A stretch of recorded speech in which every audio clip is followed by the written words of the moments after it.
Hi, my name is Matthew Cole. I'm a producer with NBC News, and I'm going to do something slightly different than what you guys have seen throughout the course of the day, which is obviously I don't have very much technical knowledge at all, but I have a story for you.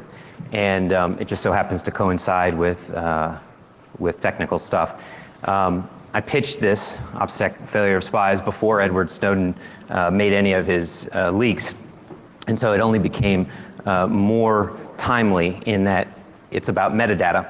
And just to give you a little bit of background, I cover national security and intelligence and worked on what will be called the Italian job, which was how it was colloquially known inside the agency, but it was a extraordinary rendition in 2003. And I worked on the story I did a piece for GQ and then sold a book to Simon & Schuster, and the book was eventually killed. And so what I ended up with was about 5 or 6 years worth of reporting, some of which has been reported, but a lot of which has never seen any kind of public forum. So this will be the first for it. And just as a small note, for most of the slides that you're going to see here, they are open source. They were pulled off the internet in part because the Italian government and prosecutor who was involved in this did a marvelous thing of trying to shine as much sunlight as he could on the CIA. So just to give you a little bit of background. So 2003, obviously, is post 9/11. CIA is dashing madly all around the world to try to find people who they believed were connected to Al-Qaeda, terrorists, et cetera, et cetera. And they came up with a sort of a new spin on an old concept, which was extraordinary rendition. Now, historically, extraordinary rendition was taking someone who they believed was in a third country, let's say Croatia, who was an Egyptian and was wanted in Egypt for terrorism, and they would act as something like a Federal Express. They would pick up a package and they would deliver a package, and if that package was later tortured, that's how it goes. And after 9/11, they wanted to up their game. And they had a different idea, which was we didn't need a charge anymore, and we didn't necessarily have to get help from the locals. We want to be able to grab people if we think they're vital. So 2002, 2003, Abu Omar, an Egyptian cleric living in Milan, had permanent Italian residency, was a spiritual guide to some young jihadists. The CIA believed that he had involvement in shipping young men to Iraq. This is before the war, but nonetheless was part of a underground railroad that would send people to Al-Qaeda to fight in Iraq when the war began. So the CIA decided they were going to take him.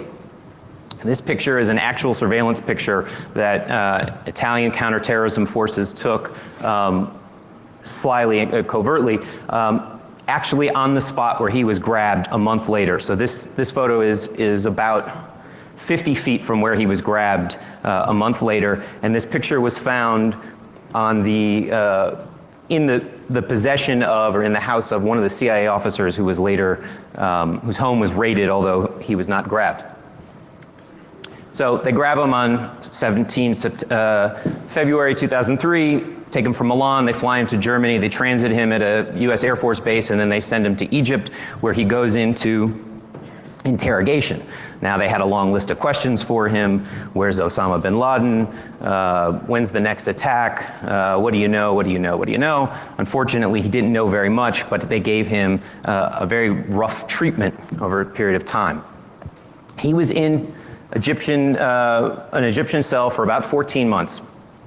And Italian prosecutors and police had only one small lead, which was that on the day that he was taken, a young woman, a mother of two with her 2 kids and a loaf of bread, was walking down the street, and they happened to see a guy who she thought might be the local imam being shoved into a van, and the van speeding off. So the police had a time of day and a location, which helps. So the prosecutor asked the investigators to do a cell phone tower dump and find all of the cell phone towers in the 2 or 3 block radius of the kidnapping, between a 4-hour block, and give him all the data. Now, as it was, that process, because of some mistakes, took some time. Meanwhile, in his 14 months, after 14 months, because there was no charge, the Egyptians freed him. And one of the first things he did was he called his wife, who was back in their apartment in Milan, and that phone call was being tapped by the Italian authorities. They hear the phone call, they get a transcript, and in it, Abu Omar says, "I was kidnapped, they were Western." The Italians knew that it was Americans, they suspected that it was the Americans, but they didn't have anything to look at. At around the time that Abu Omar makes that fateful call to his wife, the investigators come back with data. And that data was analyst's notebook, which gave them everything that they could want to know about metadata and phones being used in the spot and around. After about a month and a half of investigation, they started to find something really interesting. So what we see here is a closed-off network of roughly 18 individuals using about 30 phones that, in essence, only were used to talk to each other. So they were a completely quarantined network. Now, if you are a prosecutor looking and sifting through metadata, this here sticks out a lot, and it sticks out like a sore thumb. Now, the term for the people who are on the street that the CIA was employing, called snapshots. They do surveillance all around the world. They try to blend in and look like tourists or just locals. They have, in a sense, they have the low end of the job, but it's quite important because they are the ones who are exposed physically. They come into the country under aliases, sometimes under a real name, and they go about doing their business to try to grab people or figure out if someone's being followed. So when the Italian prosecutors were looking at the network, they could see that there was some kind of conspiracy going on. It was a good circumstantial case that they could start to build. But there was more. Once they had the phone numbers and could identify the network that was being used, they focused on all of those phones and how long they were being used and every call they made while they were turned on in Italy. What were they able to do? Minute by minute, roughly, they were able to get a map of everywhere they had moved. So this image is actually the cell phone use on the day of the kidnapping, at the time of the kidnapping. And if you start here at the top, it's hard to see, this pointer's not great, but at the top, at the beginning of the yellow line, is Abu Omar's house. And they had a team that was sitting outside waiting because they knew every day at roughly at noon, he went to the mosque to pray. So they waited for him, and they walked and followed him, and they had another team come and walk and follow him. And that yellow line represents all of the calls that were being made on that day at the moment they took him, and it stops. It stops right where that picture of the van is, because that's where they grabbed him and then drove back in the opposite direction to head out of town. So one of the reasons why I pitched this talk was because in the current debate about metadata, one of the things that we're hearing, and we heard it today from General Alexander, is that the content of the calls is not being collected, and therefore there isn't much of a privacy issue.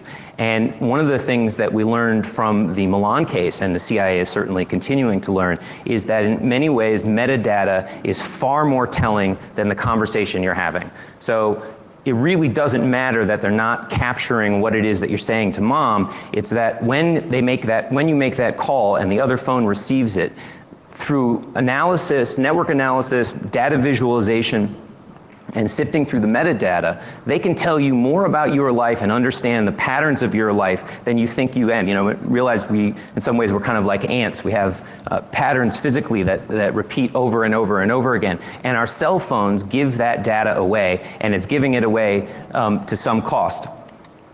So if you were here for the keynote address this morning, you saw that General Alexander showed a quick box of what it looks like when the metadata of a phone is actually tracked. Phone number, another phone number, duration of the time. This is similar. These names that you see here are actually aliases and fake names, dummy names, but the phones are correct.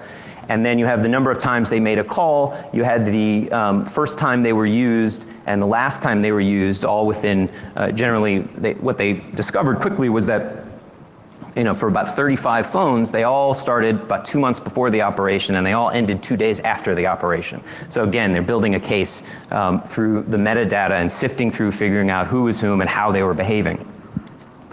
This is just a quick example of the type of analysis and network analysis that they're looking at. You have on each side 2 different phones, 2 different SIM cards represented by a cell phone number, and all the different other phones that they call to get a sense of what they're doing. This is just a close-up to give you an idea of what it looks like.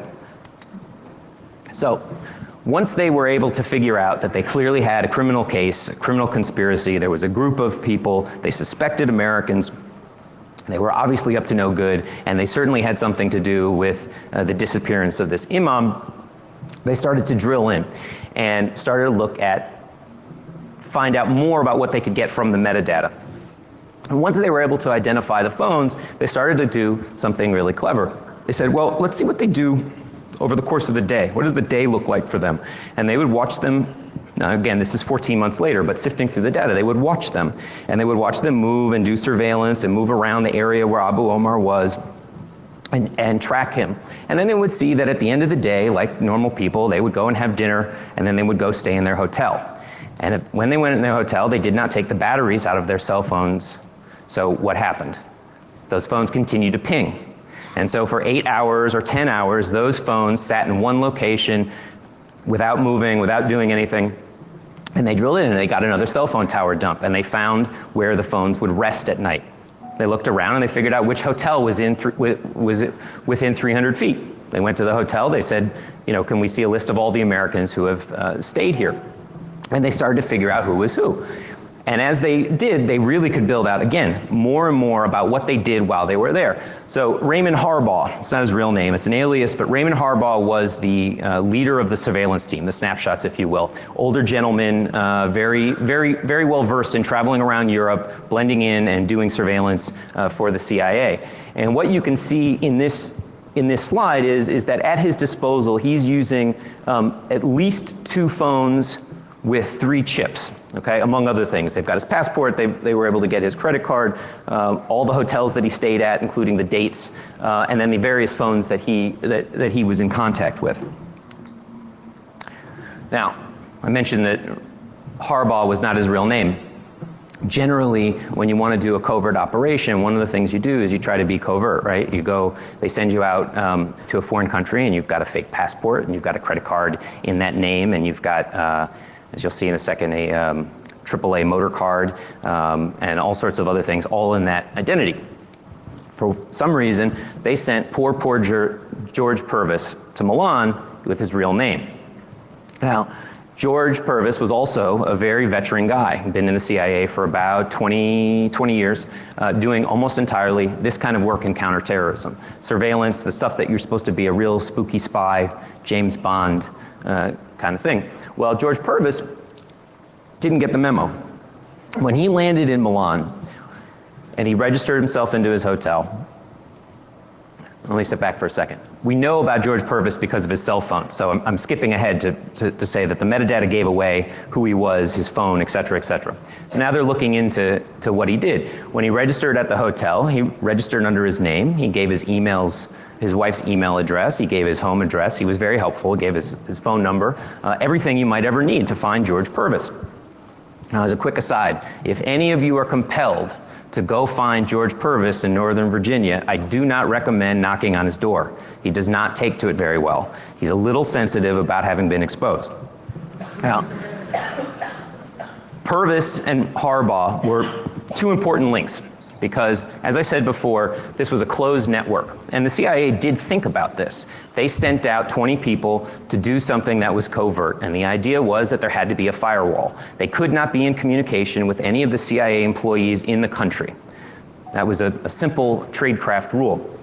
And George Purvis and Raymond Harbaugh, though, were the 2 interfaces. Those 2 and those 2 only, because they were the most senior, were to be contacting the station and other parts of the CIA in Italy that needed help. They needed additional phones, they needed strategic advice on what to do when Abu Omar didn't show up one day. This was supposed to be a very quick job. Abu Omar turned out to be not as predictable as they had hoped, and so they spent weeks just surveilling and surveilling and surveilling them. So Purvis and Raymond Harbaugh acted as this filter, and we'll get there for a second. Now, I'm going to skip ahead just slightly. One of the things that I discovered in this over the course of it was that later the CIA could see that they had made mistakes, and we'll get to that in a second, but they did their own internal investigation. And when they did their own internal investigation, they looked at this. They said, Jesus, the snapshots really didn't do a very good job. Let's go ask them what happened. So they went down to the bowels of the agency to find the snapshots and say what went wrong. And they asked one particular guy who was on this job, said, why did you think that when you were walking around with your cell phone, even though you weren't using it, that it wasn't leaving an electronic handshake with the towers as you went around? And this covert James Bond guy said, well, you know, we were told that if we just held our cell phone in a bag of potato chips, it was going to be clean. Now, it's pretty funny. Of course, this is what he really meant, was that it was supposed to be a Faraday cage, and he didn't realize that your bag of Doritos just isn't quite strong enough to keep your phone from emitting its signal. But that was the kind of the lack of understanding that they had in 2003 when they were trying to run some of the most secretive operations that they had done in 30 years. This is another example. This is Monica Courtney Adler. Of course, that's not her name. Now, one of the things that the Italian prosecutor had a problem with is he could find you this, okay? Using Analyst's notebook, he could determine everything about what they did when they were in Italy. But they were an alias, so it was impossible to know who they were. Luckily, on this side of the ocean, I had access to LexisNexis and Accurant. And with a handy trail of phone calls that they left behind, I was able to determine of the 20, probably about 8 of their real identities. Some of whom I've contacted, none of whom were happy to see me. Monica Courtney Adler, for instance, was a friend of someone who was in the agency, and as it happens, she took as her fake name her friend's last name. That sucks. There's Monica Courtney Adler. These are the photographs of the pictures that they gave to, I think this was for her car rental, but you know, you had to give a photo ID when they came in, and the Italians grabbed them. That's a pretty good shot. She's not working in Europe anymore. Another one. One of the things they found also, in addition to the passport numbers in the credit card numbers, they found them serialized.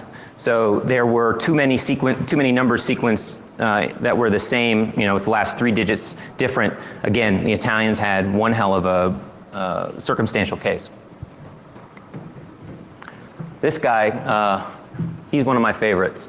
I'm not going to tell you his real name, but I will tell you that he used to work at the FBI, and 20 years ago was a public affairs officer for the FBI, now runs a bed and breakfast. Nice guy. Now, going back to Purvis and Harbaugh, this is the crux of the case. Here we have a phone, one IMI, one serial number for itself, 2 different SIM cards that it's using, 2 different numbers. What was the problem? The problem was one one of those SIMs, the one that's registered to Barbara Sudeth, by the way, is also a real CIA officer, or was, and the other was a SIM card that was registered to the station. This phone was passed over to the team that was doing the surveillance. And what the station didn't know was that Harbaugh used that phone to make a call to the station with a clean chip but a dirty phone, a phone that had been previously cycled into the operational group. And he made a call so that when the station saw the phone ringing, they had the right number. It was the one number that they were to respond to. It was a clean SIM card. But the phone was a phone that was being used to talk to everyone else in the group. And that was, from the investigative standpoint, for the prosecutor, what they needed to bring charges against the Americans. Another one. So the station chief, they decide they now have enough to pull his records. So they do. What do they find? For 2 weeks, shortly after Abu Omar is grabbed, his cell phone ends up in Egypt, where he's there making calls. That's Robert Lady. It's the only picture that's known or that has been published. To the next of him on the, what is your right, is one of his assets, who was an Italian police officer who actually is the fellow who stopped Abu Omar on the street and was seen by the young mother with the 2 kids and the loaf of bread. This is just pulled off the internet, but he's in fact still wanted, and if you've followed at all, about a week and a half ago, Mr. Lady ended back up in the news because he was detained temporarily in Panama, transiting through. Apparently he's back in the United States safely, but if you wanted to have any sense that this wasn't just some old story from 2003 of sloppy tradecraft, it has real implications for a lot of people who are involved who cannot travel outside of the United States, and who, rightly or wrongly, there are a lot of people who would like to see thrown in prison, especially since they've all been convicted in absentia of kidnapping. So I would have left you with one other thing. As they say about a story, there's a bit of a reveal, which is that all of this came out of Analyst's Notebook, which, you know, I don't know how many of you have seen it before, but it's an off-the-shelf at $15,000, or it was back then $15,000 program doing data visualization and network analysis. So after 9/11, the CIA looked around to all its partners around the world and said, what can we do to help? And they looked at the Italian counterterrorism people and they said, you know, you guys need something that helps you guys figure out phones and how terrorists are using phones. So Bob Lady handed over Analyst's Notebook to the Italian investigators who were in Milan, who were ordered then to do the investigation into them. Just a bit of irony. Again, it would be an old story, except that 2007, 2008, Hezbollah rolls up a Israeli intelligence network operating in Lebanon. Israelis come to the Americans and they say, hey, you guys got a problem. We were rolled up through metadata. Our phones were being monitored. How we were using our phones were being picked out. We figured it out. Americans said, no way, just can't be. Can't be that Hezbollah has access to cellular data and the telecoms in Lebanon. So in about 2009, 2010, they did a study, a counterintelligence study. And they said, yeah, you know what, we're exposed. If we keep using our phones this way, we're gonna get rolled up.